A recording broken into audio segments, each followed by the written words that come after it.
Should be a good show. I think so. Chug some water really quick.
Good evening, St. Louis, and welcome into Boots on the Ground, your midweek podcast covering all things St. Louis City, including a deep dive into what happened in last week's game, a look forward, and what we expect from this next week's matchup, and whatever is happening midweek. And this week, a lot is happening midweek for St. Louis City SC, and we're going to break it all down. I'm Matthew Rocchio. That's Will Bratton. Up top high is how you can follow us personally. Down low is how you can follow the station, because we're right here on STL Sports Central. You can like, share, subscribe, hit the bell button so you always know when we go live. You know when that is, Will? Anytime something's happening in St. Louis, that's when right. STL Sports Central is going live. If it's a Cardinals game, if it's a City game afterwards, we're going live with a live post game. Also, throughout the week, we're going to hit you with shows like the Randy Carricker Show every morning at 10 a.m., Cards Central 365, and then every week we're hitting you with Boots on the Ground again, midweek St. Louis City SC talk. Like I said, a lot to talk about this week. Will, how you doing today, sir? Well, I'm doing great. I'm excited to talk some St. Louis City SC after a win and 3 points for I think the first time in the history of the show, right? I believe, yes. We started this about a month ago.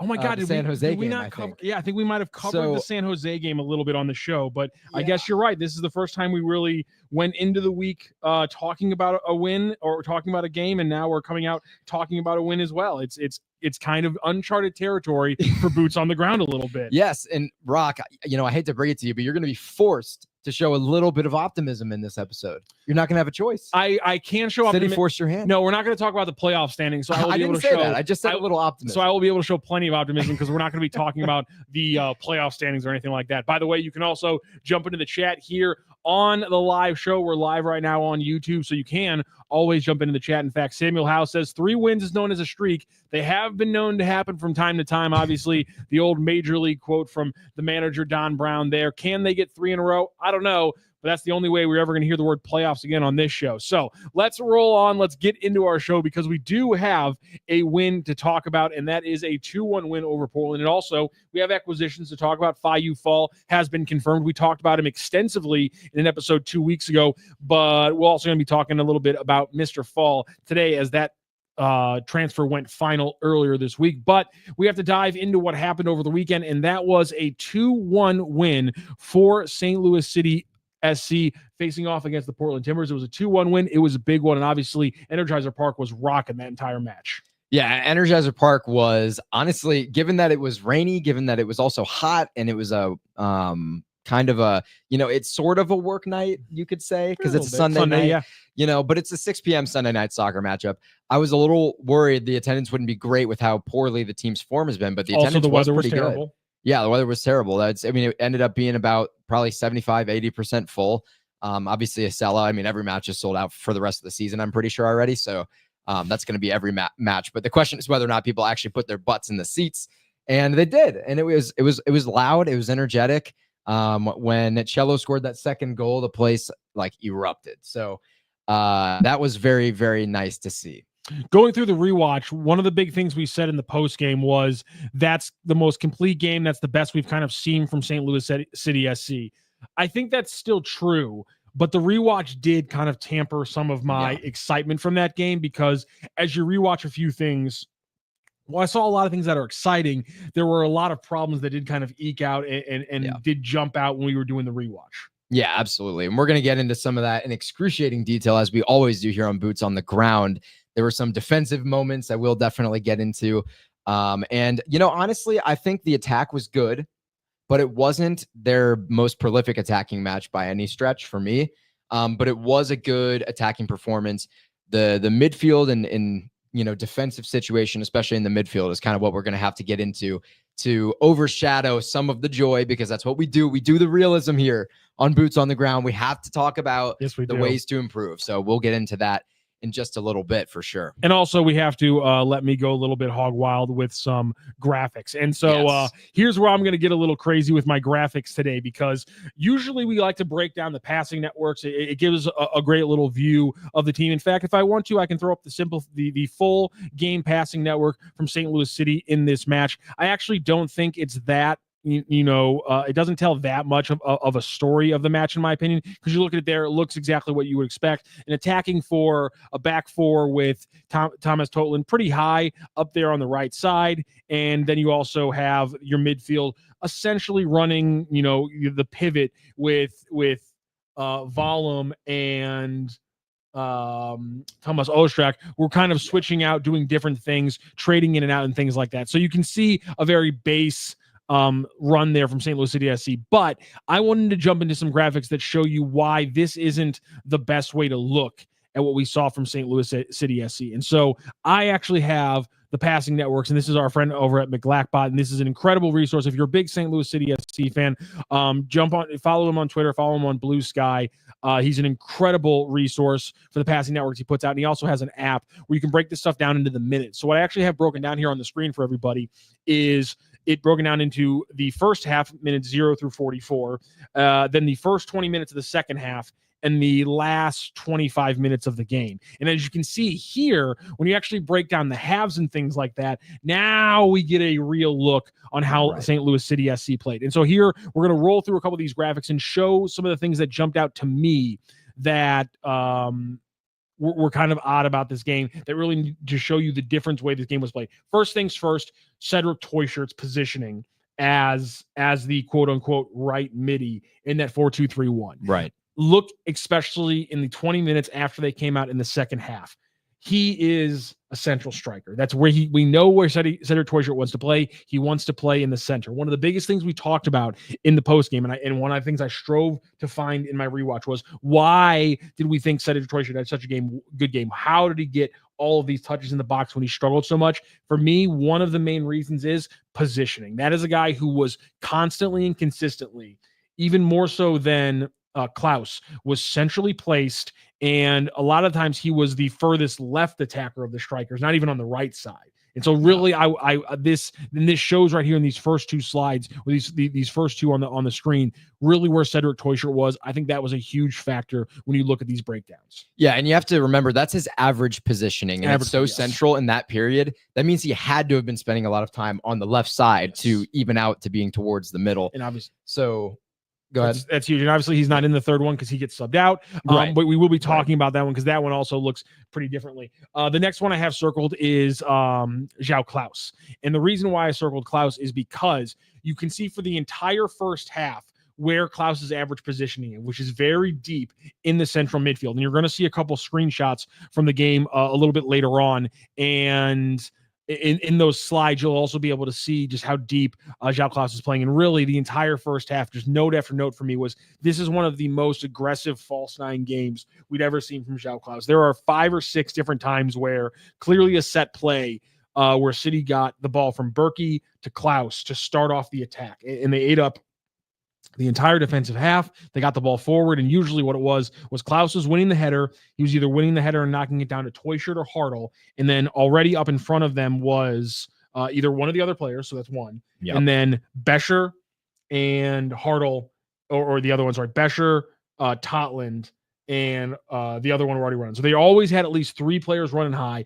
A lot of times they had one of the center midfielders already running high. So they kept setting up these plays where it was Berkey to Klaus for a long ball, and then there were 4 to 5 players getting off of that winning header. Yep. So I mean, just an aggressive stance, and you can just see, but then you can see it. They completely switch things up, and now Klaus is playing as a very prototypical 9 for those 20 minutes. But the reason why this final positioning is interesting to me, because what you saw a lot from Klaus throughout the game was interesting to me, was he was playing on the flanks a lot, and they were very heavy. Right, left on the flanks. I didn't use them for this show, but you can go back and watch the game. There are huge moments where both Cedric Toyshirt and Pompeu are on the right side. Klaus is on the right side as well. Hartel's on the right side as well. And one of the central middies is on the right side as well. Yeah. And Tots. They had 6 or 7 players all on the right side. This is a team that's been so left side dominant for their entire existence. Yep. And we saw literally a right side dominant game from them today, which was kind of insane. And João Klaus's positioning was part of it. Another thing I wanted to highlight as we look at this from that game against Portland, and this is something that Jeremy Clements pointed out on Twitter from our post-game show, me talking about the 4-4-2 formation. I saw that. And one of the reasons why I talked about that, and I didn't really realize, I think, why I was so influenced to talk about that until I did the rewatch and saw that for the last 20 minutes of the game, they essentially were sitting in a 4-4-2 to lock the game down. And the way that it worked so well is that Watts came in for Cedi. And so Watts took over the defensive midi spot alongside Leuven, and then Wallem took over the left midi spot. And then they sat there in that 4-4-2 for the majority of the last 25 minutes, and it helped them completely lock things down. So I wanted to highlight this because this positioning here, because Watts comes in at the right midi spot and kind of takes things over there. That is something I want to talk about more and more, because you'll see with how the center middies had to play. I have these great examples of them having to cover the space behind Totland. And I think it just drives home everything I was saying about the 4-4-2, what it allows them to do to cover that right side, how Totland can get up the right side freer and overlap freer, because he knows that in what we think is going to be Songbin Zhang is going to be there to consistently cover. And I think this is a good example. Watch the second half against Portland. It's a fantastic example of how St. Louis City, when they can just consistently cover the ground behind Totland getting high, it erases some of the biggest issues they have defensively. Just a couple more examples. Like I was just talking about, look at the like I was saying, everything being right side based. Yeah. Look at the average positioning of the first half.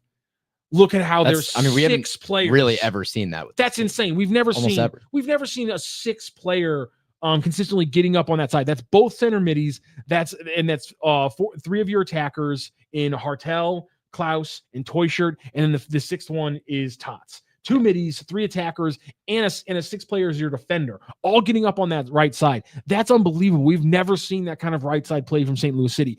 It's what a big thing that Olaf Melberg talked about that I actually think came down from the top and was a through line, which was variability in the attack, being able to attack in different ways. We're going to talk about training here in a little bit. David Critchley talked about they did a lot of good things, but they need to add service into the box and the aerial threats that they have. Variability in the attack is a huge factor going forward. We saw more of that with the ability to attack on the right side.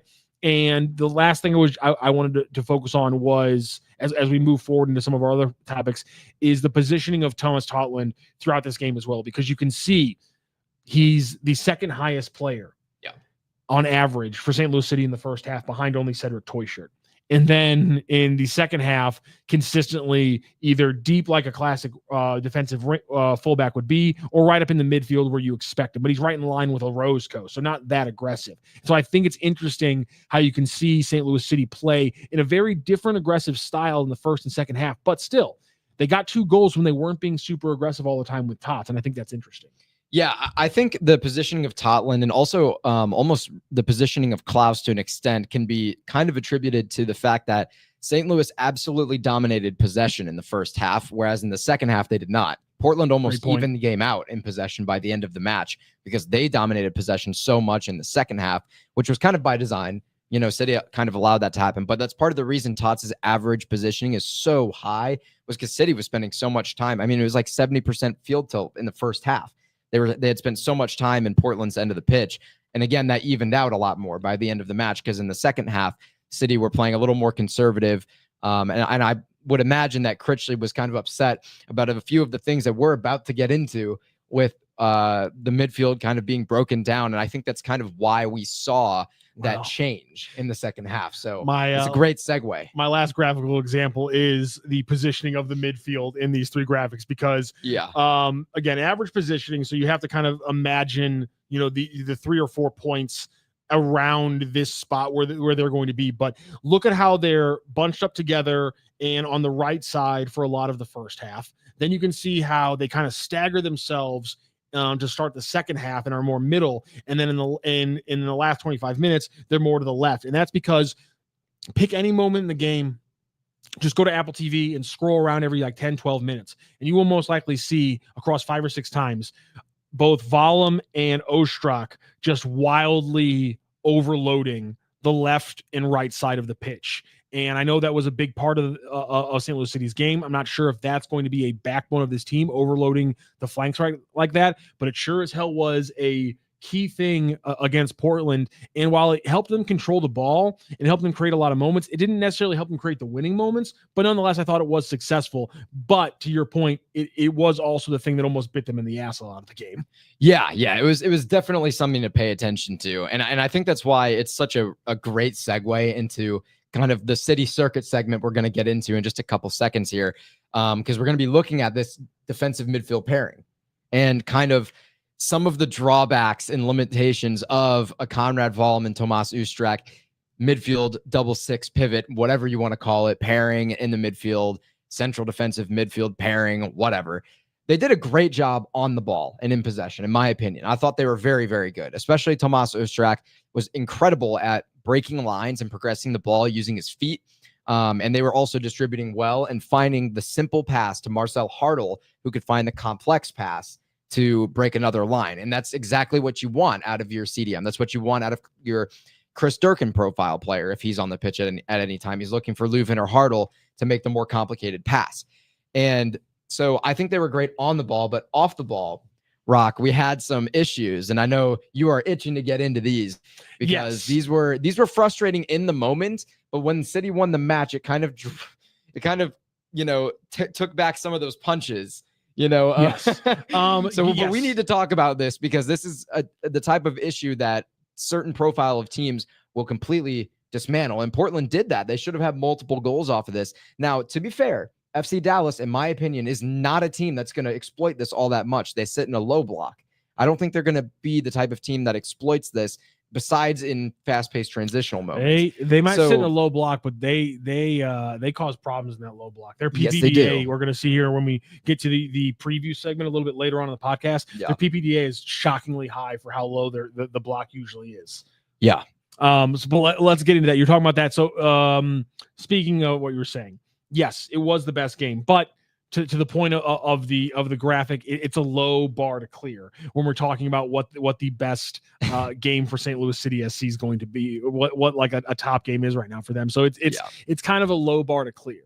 So that's why we need to talk about this one, because almost every time they have a big mistake, it's almost the same thing every single time. And right here is a moment for St. Louis City. And just right here, just look at the defenders, and you see Wallem+Ostrak is chasing, Konrad Wallem's behind the play, but he's trying to split these two players, and his eyes only on the ball. He's not watching the runner behind him. And JGR, there's a lot of moments. Another thing that really jumps out in this game that I'm excited to talk to Lutz about, I'm excited to talk to David Critchley about here in the future, is the aggressiveness of JGR, because man, he's showing something. I'm seeing what they saw when they were like, we gotta get this 18-year-old kid from Australia, because he's got incredible instincts. He wins headers, and he clearly likes being the guy who steps into the play instead of backing off and making the play. Mm-hmm. He wants to step up into the play and simply take you out of it before you get a chance to make one. And he did that a lot, but the problem is you have to know a pressure cover. Exactly. When someone steps, if your pair does not know to cover that space, and you're gonna watch,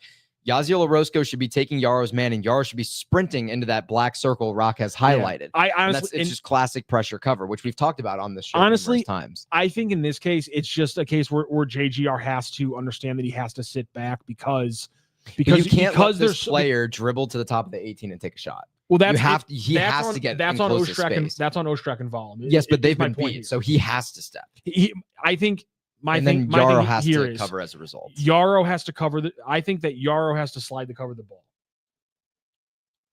What do you mean? JGR is too aggressive in my opinion in this spot right here. Because where the ball is, I know DaCosta scores from a spot similar to this, but I think JGR is just a little bit too aggressive considering how obvious the run is here. I think you got to cover the run. Totland maybe should do a better job of pinching, but at the same time, Totland is he's got to worry about that. No one plays this well, is my point. And one of the big problems is again, this starts with the fact that your center middies are getting beat because Ostrak's getting beat and he's watching the ball. Wallem isn't beat. Wallem could have split this play. And if Wallem just drops and takes away the 1-2, that's a fine coverage from JGR. And that's my point is I don't think necessarily JGR is wrong here, but the problem is JGR looks like he makes the wrong play stepping up because Wallem doesn't sit back. Totland doesn't pinch. Ostrak's not pressuring the ball directly. Yeah, Yarrow and to your point, Yarrow and Orozco don't rotate. So there's a lot of issues here. And so you're probably right. Don't blame JGR at all. He can't know in that situation that he shouldn't be jumping up. He's got to have the cover behind him. The problem is there is no coverage behind him, so it looks like he's the one who makes a mistake. But again, easy look here. The Portland Timbers receive the ball in the middle. Easy 1-2. You pass it off to him as soon as Conrad Wallem turns his head away from the original passer to the new ball. Now you just run right past him, and they got the pass in there, and Berkey had to make a Herculean save to stop this play. And that's just classic mistake that St. Louis City's been making over and over again. To that point, you're going to think this is the goal. This isn't the goal. Portland's already up 1-0 because they just did it over and over because it was working. Yes, Portland's already up 1-0. But again, my issue here is it's a defensive issue, but my issue with the defense is the center middies are making the problem in my opinion, which is the ball actually comes through Cedric Toyshirt and Marcel Hartel at the very top of the box. So this is a little different than the play we're going to show here in a moment. But the bottom line is I'm not sure what Ostrak and Wallem are covering. And they're not covering anything. I think it's a lack of communication. I don't know if it's a lack of communication. It's what we were talking about earlier combined with what we've talked about consistently. This is them getting caught out of position because they were overloading the left side and Portland snuck a counterattack out of it. It was a bad turnover. The ball eked away. Portland gets it going and they bump a counterattack here. But partially my point is when you're running as extreme of a system as City likes to run, taking your center middies and overloading the flanks with one of them at a time has worked. We've seen Watts or Leuven at different times or Wallem and Ostrak overload the right flank or the left flank while the other center midi stays. My point is in this game is that both pivot players were overloading the flanks over and over again. And so both pivot players are out of position in this play to where they can't affect this ball at all. They couldn't stop this pass from being made in the first place. And then obviously the ball is just going to leak out to the left side and they have an easy play. This was another one that had to be a Herculean save by Roman Berkey. 3 or 4 goals would not have been shocking in any way, shape, or form with Portland. Now, the XG doesn't say that, but watch the game. The game tape says that there were a lot of moments here where City got absolutely opened up, and it's going to look like it's because of the defense. But for me, it's because of the midfield. Because for me, this looks almost exactly like a play we broke down just last week. This is from our RSL breakdown, and it's almost the exact same thing.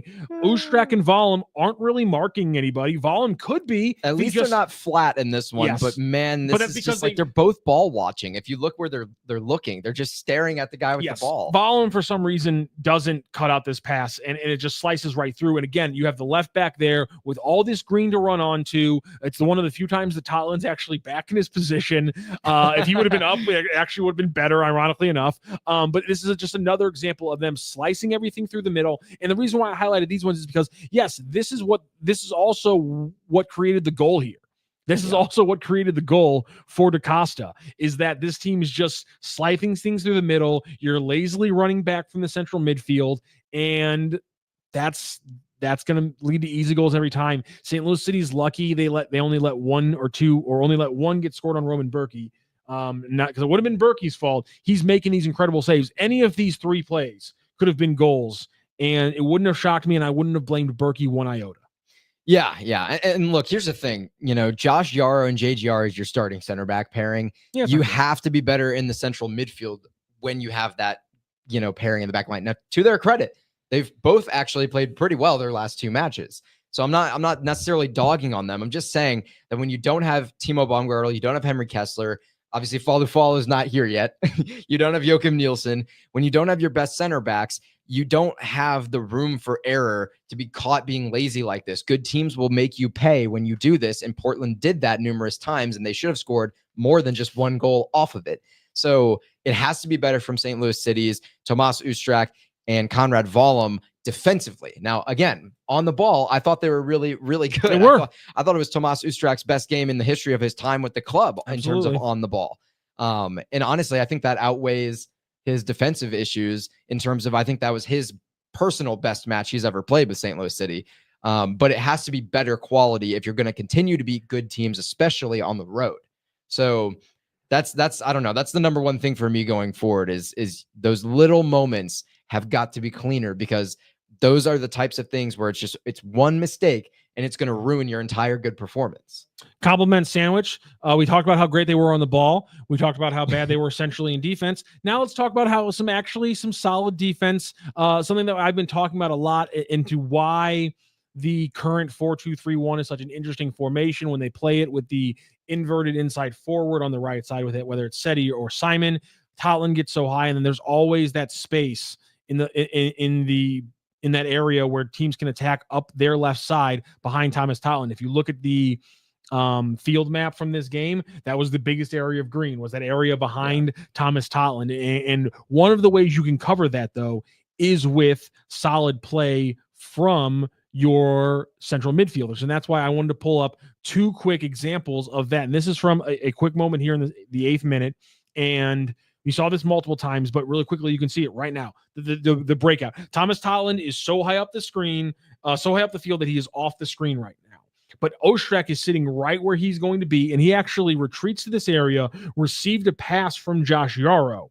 And what he's going to do, he's going to drop a pass off to Konrad Wallem, and then they're going to replace. Wallem's going to come to the right back spot. Ostrak's going to take the middle, and then Wallem's actually going to start the attack off by getting the ball up to Cedric Teuchert here. Again, Totland's so high up the screen. He's the highest attacking player for St. Louis City in this play. Wallem's now from the right back spot. Ostrak has replaced in the central midi spot. So that's... Yeah, it becomes a very effective, like spear-shaped attacking sequence for St. St. Louis. The coverage, how you take away that being such a problem area, we have the answer. We know what it is. We've talked about it. But every time I bring it up, Will rightfully points out the problem with it. The solve is that you have to have 6s or a 6 who can consistently be comfortable to drop into that right back spot to nominally give you that back 4 when you needed to take away those counterattacks. Yes. The issue here is that we see 2 center middies who, again, great with the ball, but were at times irresponsible with their positioning in the central midfield. But here you saw it right there. Perfect example of doing it the right way. Perfect example of them doing it the right way, more in possession. But you saw multiple examples of them having to cover runners behind Totland, and it usually was Ostrak or Wallem running with those runners into that area. They need to instead be reactive with running with those runners, and it needs to be proactive. But again, it's going to be the balance. We know that's how a true fact and how to take away some of the defensive issues, but are you willing to give up the offense? Yeah, I don't think Cedi is. I don't think Cedi is. Yeah. Every way they talk about being an offensive team, I don't think Cedi is willing to make that trade-off. They're going to keep pushing. So they have to find a way to create these situations where it's being covered correctly so that they don't have to sacrifice the offense going forward. So a great example from Wallem+Ostrak and Konrad Wallem.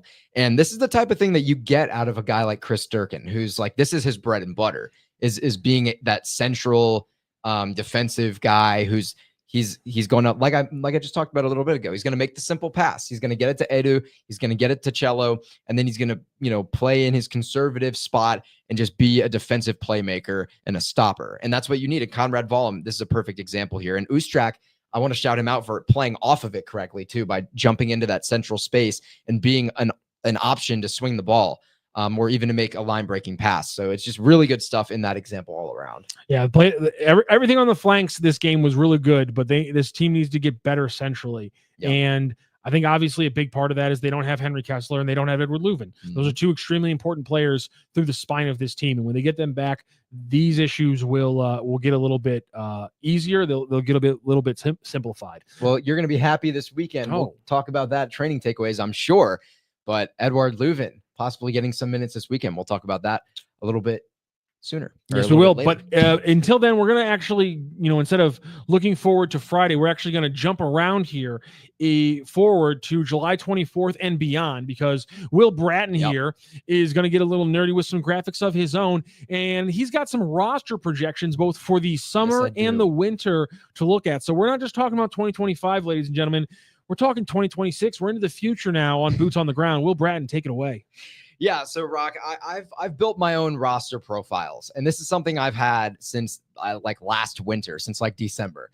But I've now made them obnoxious. Like they're very detailed, they're very accurate. I have financial sheets as well that I'm not going to show you guys on this episode, but I'm sure I will get into once the summer window is complete. I can talk about that and the way the finances are going to look.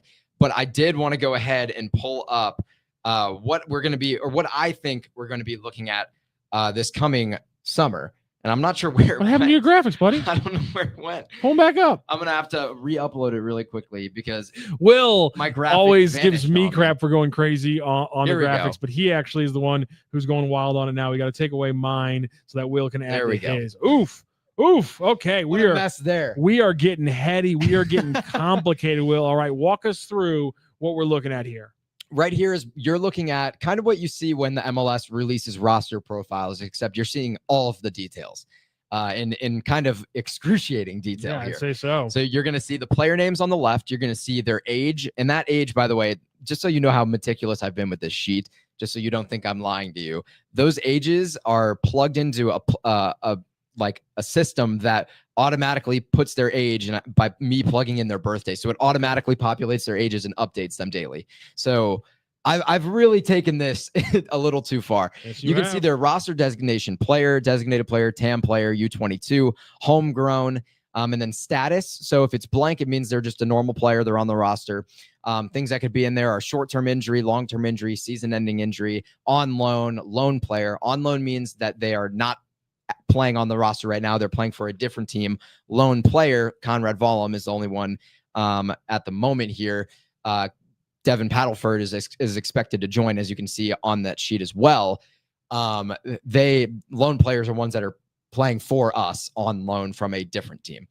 You can see their contract when it expires, if they have club options, their primary position, their base salary, guaranteed compensation is really what their salary is.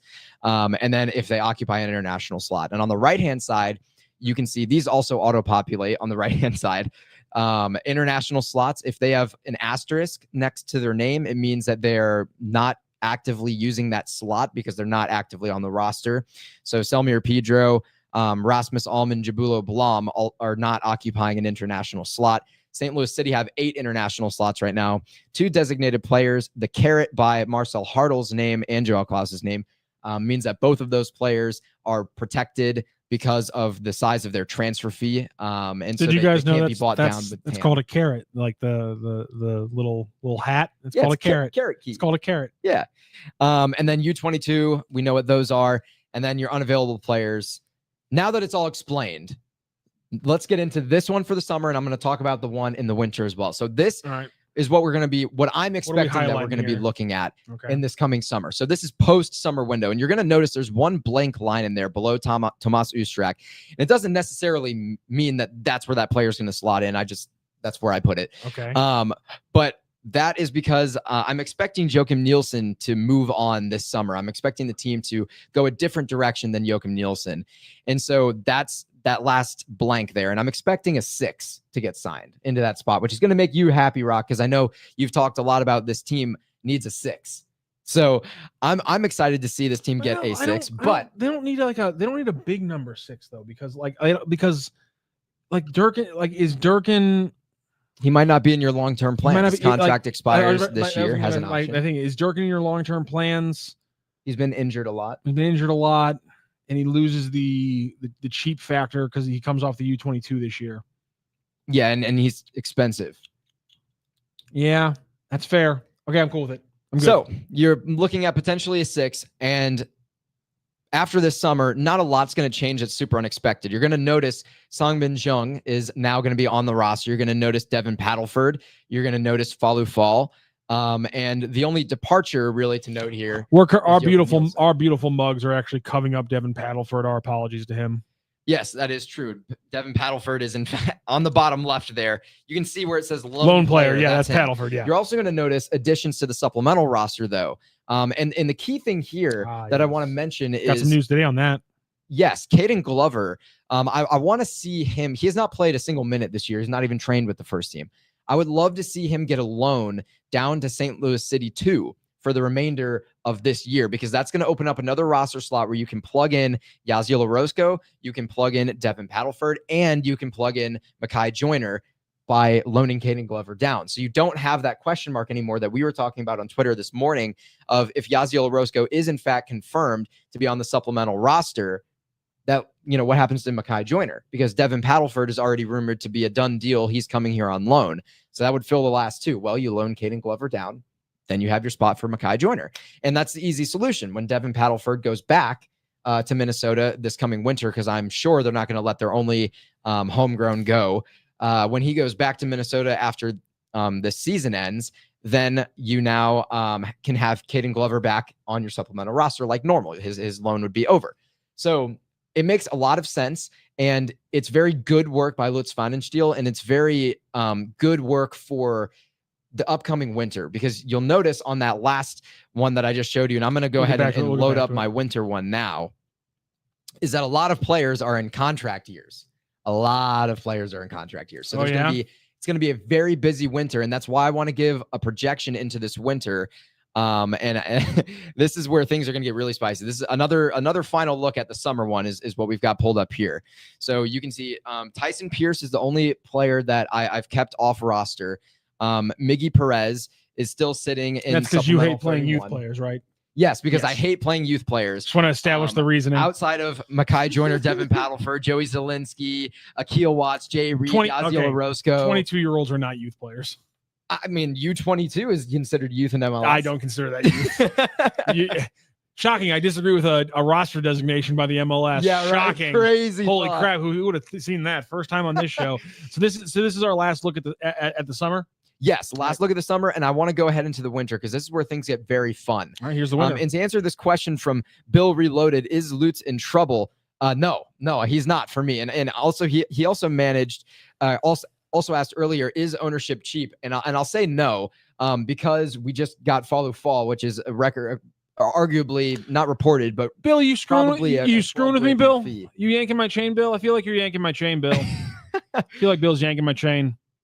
Yes, so let's take a look at the winter, and there's some very important things to note in this winter, and I have a whole list of notes to make sure I don't miss anything sitting here on my laptop I'm going to talk about. So in the winter, you've got some additions, and you're going to notice that I didn't list player names here. I went with placeholders, right? You have at the bottom of the roster, left back, center mid, and left winger. So left winger, not right winger. Our favorite player, left winger, also ageless, that player. So these are the types of left winger, not right winger. Because you're going to sign a right winger. Okay. In Songbin Jung, if I could speak, that's your right winger. And Mekhi Joyner is your backup right winger, who is on the supplemental roster here. I guess my point is that you have so many players who are comfortable on the left side. Is that... Well, you don't have Jean De Silva anymore. You just have Celio Pompeo. Oh, no. Yeah. You don't have Jean De Silva. But my point is that Simon Bescher has shown that he can play as an inverted winger, and left midi makes as much sense because he's right-footed, so he can play as a classic inverted winger from that position. And you have Celio Pompeu, and you have Mekhi Joyner. I'm saying those are three guys who are right-footed players who like to play from the left side, as opposed to one right-footed player who likes to play on the right side in Sang-Min. That's all I'm saying is that you still have a very heavy roster build towards left side comfortable players, also to the point where if we're going to talk about Cedric Toyshirt being a solid player for them, we just talked about where is he a solid player centrally. So also you have Marcel Hartel, who's also comfortable more so in his career. I'm not sure if this is like a hard thing for him, but in his career we've seen him play also more on the left side than the right side too. So I just think they're so left side dominant right now with where players seem to be most comfortable. Again, my thing is I think we do too much of this, and these players should be comfortable playing both sides. A lot of them. Don't ask. Stop giving me that look. Don't worry. Don't ask what's happening right now. My point is they're so left side dominant. I don't know if that's high on my list. Although we're not talking about the winter, and now we're talking about my shopping list being 5 or 6 positions deep, and so there's not that many positions in soccer. So maybe I'm looking too far into this, but that's my point, though. I think I will answer some of the kind of questions you just posed by kind of walking through the plan here with this roster construction. So obviously you're going to notice, I'm just going to list off the departures and the additions really quickly. Okay. And then I'm going to talk about why and what all this means.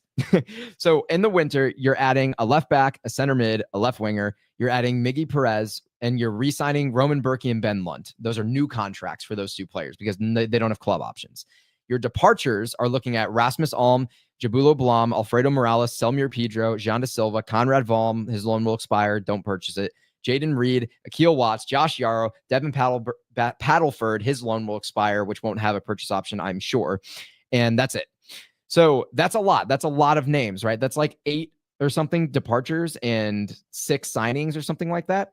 And so this team's going to be it's going to have a very different look by this time next year. I mean, especially by this time next year. But really by January, it's going to have a very different look. So you have to build around your kind of core players at each kind of position. So centrally, you have your Henrik Kessler, your Timo Baumgartel, and your Fallu Fall, right? That's your center backs. And then going up the spine, you've got Edouard Leuven. Durkin's a question mark because he could get moved, and you could invest as a designated player 6. That's why I put designated player center mid. That would be a 6 if you went that route. If not, it would probably be your left winger would be the designated player that I would be gunning for, or left back if you can get somebody of that quality. I think Durkin's contract next year is no longer on the U22. I think after the end of this season, because of his age, yeah. Because it's you after you can't be a U22 after your age 25 season. This is his age 25 season. Yes. So he's no longer a U22 correct after it going into the winter. Which is exactly why he's an even bigger question mark of, is he going to stay? Or is St. Louis going to activate his option and then look to trade him out? That type of thing to get a move for him. Because he takes a big salary hit, not a huge salary hit. You can't believe you knocked off my boy Jay Reed. Unbelievable. I did, yeah. And look, I'm a Jay Reed enjoyer, but if this team wants to be a serious contender, they need a more defensively reliable left back in a 4-back system. And so Jay Reed is it's not going to be the option. Now, Yaziel Orozco is not the option either, but as a secondary, he can be fine. Jay Reed as a secondary could maybe be fine, but Yaziel Orozco offers a defensive security off the bench that Jay Reed does not. And so for that reason, I'd rather keep him over Jay Reed. And I want to see this team invest at a serious left back that's probably a TAM player. Yaziel Orozco to center midi. I'm starting my position now. I'm not going to start that. Yaziel Orozco as a holding midfielder. Maybe so. Maybe he could flex there, and that's good. Absolutely. The more flexible that he is, the better. But he has, as of today, reportedly earned his supplemental roster contract. So I expect that to be, continue going forward. Notable contract, Roman Berkey. So I want to talk about this. This is the biggest thing on everybody's list. Yeah, this kind of changes the entire conversation if he's not here, doesn't it? It doesn't. Truthfully, it doesn't. If he's not here, you're signing a different goalkeeper, and you're just offering a designated player slot somewhere else on the pitch. Yeah, but the other designated player you offer, to your point, like if they don't get Roman Berkey and they have to downgrade a little bit because anybody's going to be a downgrade at the goalkeeper spot for the most part. Then they have to sign that left back. Now I'm okay with that left back being a DP player instead of a TAM player. If they let Berkey go, left back, it's required that the new left back is TAM level player. That's like the low bar because you have to shore up the defense because everything we've talked about, they're going to keep playing this system. They're going to keep letting up a lot of juicy attempts. And so you got to find out other ways to either cut those attempts out or you got to find a way to score a lot more goals. And I would argue that a TAM level player at left back, I know I like him, but if we're talking about a player, can you find somebody who's an upgrade for Thomas Totland at the right back side? I would rather not because they're so built around it, and his contract runs through 2026. So it's not something there on my list this winter. Berkey's gone. God, they have to spend so much money on defense and like 6 in one of the fullback spots. Well, the good news is they get a huge amount of had to get a huge amount of money. With Fall, they kind of just did, and now they're opening up the opportunity to invest in a Series 6. And why does getting a Series 6 matter? Because Conrad Wallem is leaving. That's the number one reason for me. Also, he's a very solid player, but we saw how he can play. He's just a guy that naturally he has a tendency to look forward, and that's fine. You want that in players. We want offensive players, but Cedi needs somebody who's okay with consistently looking backwards is all I'm saying. Yeah, and that's fine. But I want to go ahead and continue working through the rest of this roster and talk about why certain players are going to be leaving and why certain players are going to be staying. So injuries, you just don't pick up his contract. And you'll notice that on this image you're looking at here, all of these contract through and option years are updated based on what they would be this coming year. So like Henry Kessler will be in a contract year next year, assuming they take his one option, right? And Edward Leuven signed through 26. That doesn't change. Some of them don't change. One thing that will change would be Joao Klaus taking a TAM contract. Now, we don't know the serious details of his contract. I don't know if this is built into a clause. We don't know if this is even possible for him to go from a DP to TAM, but he makes well below DP salary. It would be, yeah, as soon as he accepts his option, the formula that puts his contract beyond being tammable because of his transfer fee, it all changes as soon as you hit an option year. Yes. And so he becomes tammable or buy downable or whatever hell words you want to use. Yes. I like tammable. I think that's a fun He word. becomes tammable as soon as he changes his contract status from the original one that he signed that had the $3.2 million transfer fee on it. 3.2 euro, my bad. Yes. And you'll notice on the right, I penciled him in at designated player just in case he could not be tammed down, but I believe he could be. Really quickly, while we're watching this one, because we don't have the list there, name all the players, everyone who's on the roster right now who you do not think is on the roster in the winter. Yeah, I did that a moment ago. I'll run through them again. We've got Rasmus Alm, Jabulo Blom, Alfredo Morales, Selmir Pedro, Jean De Silva, Conrad Wallem, Jaden Reed, Akil Watts, Josh Yarrow, and Devin Paddleford. And that's assuming Devin Paddleford is signed this summer. And that's also assuming Joachim Nielsen leaves this summer. So if not, then I'm sure Joachim Nielsen will leave in the winter if he does not this summer. That makes sense. So, and yes, you'll notice this winter one is built off of my summer projection. Yeah, obviously. And so, yeah, that's kind of what we're looking at here. And why does this matter? Why is this significant? Because St. Louis City in this option are going to have the opportunity with 3 international slots open and a lot of cap space free to invest in some big time players and be a seriously contending team around a really good core that knows each other well and has been playing together for multiple years, with your guys like your Leuven, your Hartel, your Klaus, your Kessler, your Pompeu, your Teuscher, your Totland, your Baumgartel, your Berkey. You have your core right there. And now you can add some big time pieces such as left back, which has been the biggest question mark in this team's history and a constant question mark. You can invest big there. You maybe add another 6 if you're going to move on from Durkin. Maybe you just add one in depth in general if you don't move on from Durkin. Maybe you upgrade over Pompeu and let him be a spark plug, kind of like Betcher. Will probably go back to being next season. The only other thing about this that I have to wonder about is if Roman Berkey signs again, he's a DP, right? He's not. He doesn't have to be. He can get a pay raise. But I actually gave him a pay raise on this sheet. Yeah, I'm just saying. And he's still underneath DP. Now, it's expected in 2026. He might be, but it's expected in 2026 that he could remain the highest paid goalkeeper on the continent. Yeah. Get a pay raise and remain the highest paid goalkeeper on the continent and still be below DP status. He could get as much as 1.803 million, I think. Yeah, but based on the projection of the cap in 2026. I think it makes sense because and also they have options, because if that happens, that we all expect Joao Klaus to drop off DP status, so they could stay at the 2-4 breakdown, 2 designated players and 4 U22s, because then, like we're talking about, that center mid, as Durkin comes off the U22, the new center mid could also be a U22.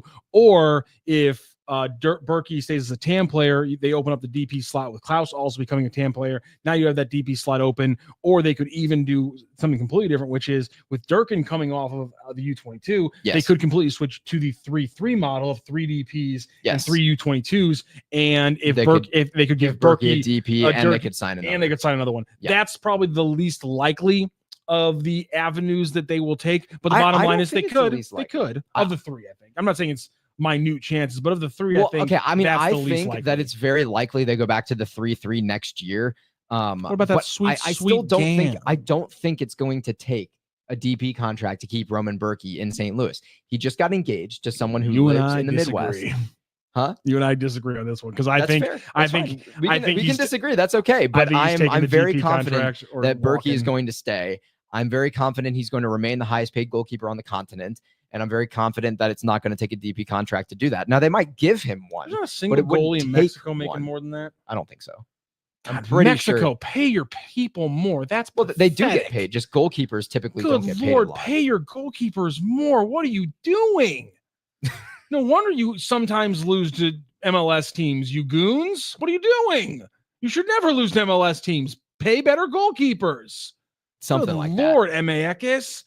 God, get your heads out your asses and pay goalkeepers, you fools. But the reason I want to go through all of this, and I'm going to go ahead and see if I can show the summer one again. I got you. Briefly.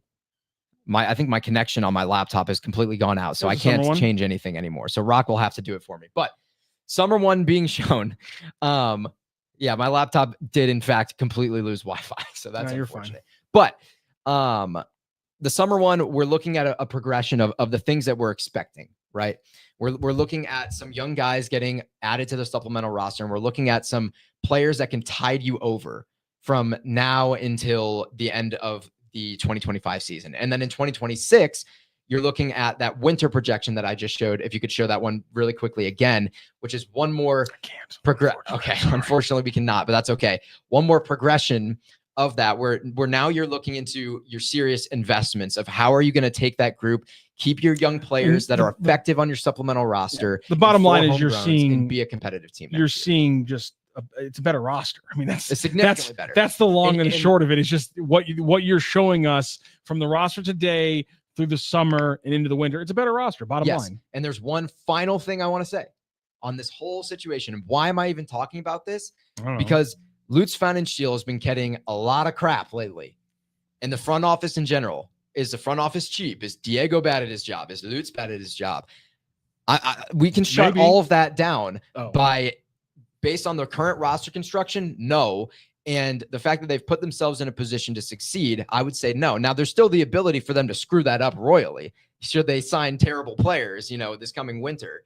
But right now, things are in such a good position for a team that's done so poorly in the standings that it's impossible for me to sit here and try and entertain the argument that the front office has done a terrible job and ownership has been terribly cheap. Now, I'm not going to say that ownership has not been or has been generous with how much money they're spending because they haven't. But I'm not going to sit here and call them cheap either. I think they've been pretty average, and that's fine. In the third year of a club, now you're geared up with a core group of guys that are good, and you can build around to have a very serious and very competitive team in 2026. So I'm extremely excited to see what happens this winter. It's going to be the busiest offseason since the club was founded by far. So a lot of change coming, a lot to look forward to. And speaking of things to look forward to, we can get into training in Dallas because we have a lot more to talk about here on Boots on the Ground today. This entire episode could have been just called Low Bars to Clear. Yes, true. That's the best one. Low bar to clear on that one. Not that hard to get optimistic about things when it's been so depressing overall since then. Is that the word for it? I think that's the word for it. Let's get into a little bit what we heard from Trent. Obviously, big match coming up this weekend for St. Louis City SC. Obviously, there's been some changes as well. Really quickly before we jump into the training takeaways, Mekhi Joyner still has one more call-up left, despite all the confusion. Mekhi Joyner still has one more call-up left. Well, what's funny, and you see him getting, and you see them being a roster spot available for him once the window opens because they loan away Caden Glover. correct? Yes. Got it. I want to say really quickly, I think you're right because Matt Baker got confirmation from the club directly, I believe, that Mekhi Joyner has one more call-up. But Mekhi Joyner doesn't know that because yesterday, after the match, I'm pretty sure, in an interview, he said, I don't know because I've used my call-ups already. No one knows. Was that not yesterday? Maybe Literally the rule. Nobody. Mekhi Joyner doesn't know if Mekhi Joyner can play again. Maybe the rules are dumb. They are. Yes. Maybe the rules are. Anyway, I'm sorry to interrupt. Continue what you were really going to say effing stupid. Maybe we shouldn't have those rules anymore. Just a thought process that I've been having lately. Just saying. Yeah, I don't make the buy for Sang Bin. We don't need Paddleford. I'm fine with that. We're fine without him. Just okay. So a younger Kyle Hebert. How does that change anything? We're fine. We're fine. We got a Roscoe, Team Yaziel. He's got his spot on the first team. I'm fine with it. We don't need that loan. City doesn't need that loan anymore. It's an extra body. Yeah, an extra fit body. They got bodies. No, that's fine. They do not have bodies. They have center back bodies. Crippled. They just don't want to use any of them. I think there's a stark difference between the two things. They got bodies when it comes to backup center backs who can play both left center back and left back. They have. That's something they actually have. They don't have a lot of things this season, but they have had that the majority of the season. I just want to see a Roscoe. I want to see Jay Reed get one more chance. Let's look forward to the Dallas matchup. I already mentioned it earlier. David Critchley at training earlier today talked about how they need to see more service into the box. They need to see more aerials and things like that. But your takeaways from some of the more injury factors, Edward Leuven, Timo Baumgartel, and such. Yeah, you want me to just recap it? Go for it. All right, let's just go ahead and recap it. So Durkin's still injured. We're still looking at Timo Baumgartel's return this weekend. Now, we don't know yet if he's going to start. We don't know yet if he's going to do 90. We don't know. They said at least 45 they're expecting from him. But we'll see. He was supposed to be in touch with the medical team and David Critchley literally after the presser this afternoon. So I'm sure they already have the answer, but we will not until Saturday night.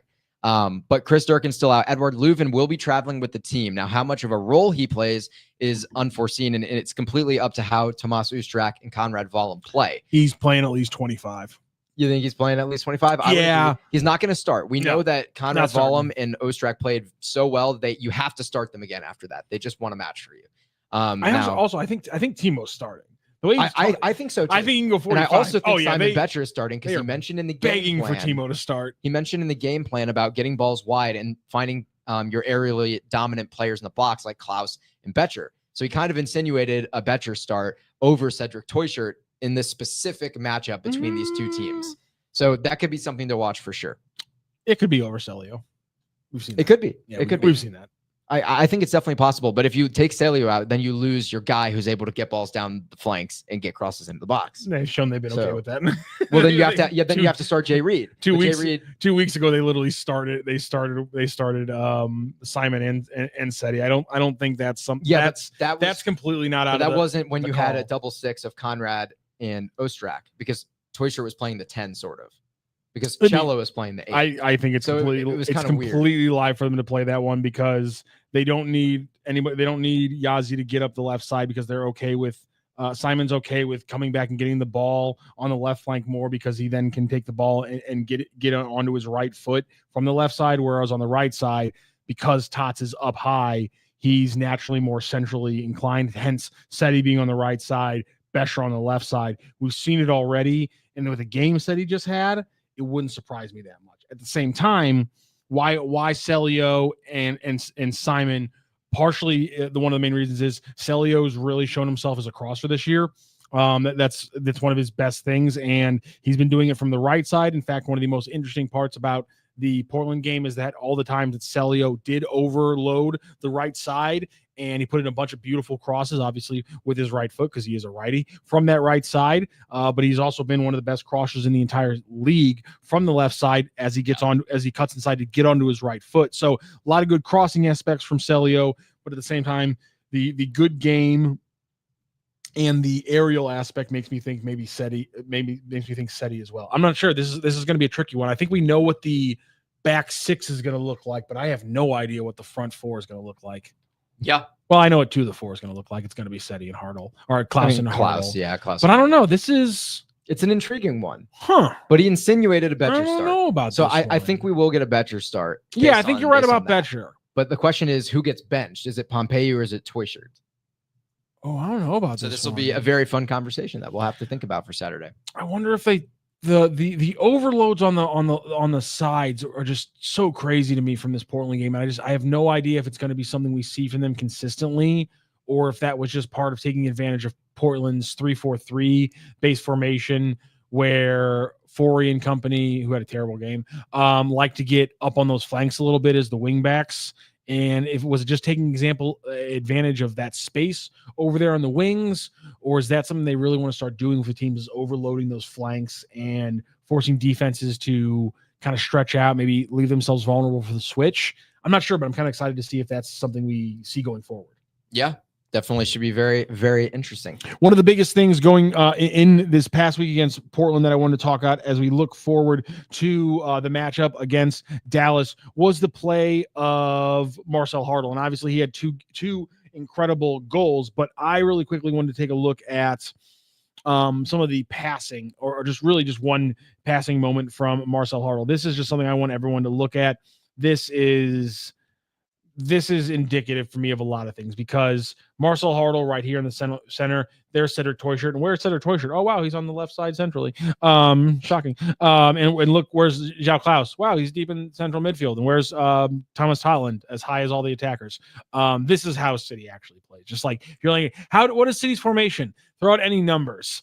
This is how Cedi plays. Klaus is deeper than you expect. Marcel Hartel's doing everything. Thank you. Marcel Hartel's doing all the important stuff in the center. Thomas Totland's crazy high. Simon Becher's doing attacking things in a position of some kind.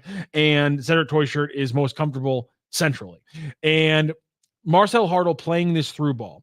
But not only just playing this through ball, but Marcel Hartel playing this through ball to a Cedric Toyshirt that is covered at the moment that he unleashes the pass is not a through ball. It's not something we've seen from Cedi this year. This is something that we just didn't see the majority of this season. Hartel's been on the field. He has the capacity, obviously, to make these passes, but whether it be the buildup of the offense, whether it be him having to be further back on the field when he has to make these kind of passes, these kind of through balls have not been available to the St. Louis City offense, and Marcel Hartel was a huge factor in changing them up. The goals were important, but the playmaking is always going to be a factor. This could have easily been a goal with how he played it to Cedi. And I just want to focus on this too. Here's Marcel Hartel's heat map against Portland, and here's his season heat map.